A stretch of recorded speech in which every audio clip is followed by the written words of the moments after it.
facture d'importation d'hydrocarbures doublée en 4 ans.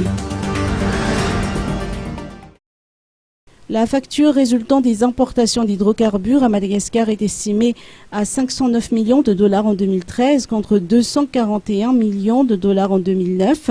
Elle a plus que doublé en l'espace de 4 ans. C'est ce qui ressort entre autres de la conférence débat initiée par Friedrich Ebert Stiftung, axée sur le thème « La lente marche vers la transition énergétique à Madagascar, état des lieux et perspectives » et présentée par Ketakanjin Rafitson au Café de la Gare de Souarran. Les conférenciers ont reconnu l'importance du budget investi dans ce domaine, lequel aurait pu être investi dans d'autres secteurs si le pays avait su mettre en valeur nos potentiels énergétiques. Effectivement, Madagascar regorge de ressources énergétiques inestimables et dont la puissance générée est estimée à 7800 MWh au total.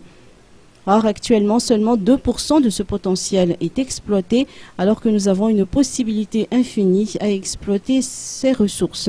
Le coût exorbitant des tarifs de la Jirama a également été évoqué, lequel figure parmi les plus chers en Afrique. Il a ainsi été suggéré que des efforts sont à concéder dans le domaine, en sachant que seulement 15% des ménages malgaches ont accès à l'électricité. L'adoption de nouveaux codes de l'électricité, conformément à la politique nationale de l'énergie, ou PNE, a ainsi été soulevée comme étant parmi les meilleures des solutions.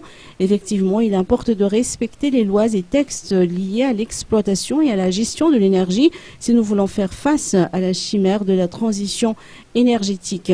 Cette conférence débat a vu la participation de nombreux acteurs du secteur énergie, pour ne citer que les bailleurs de fonds, les investisseurs, les opérateurs économiques ainsi que la direction générale de la Jirama.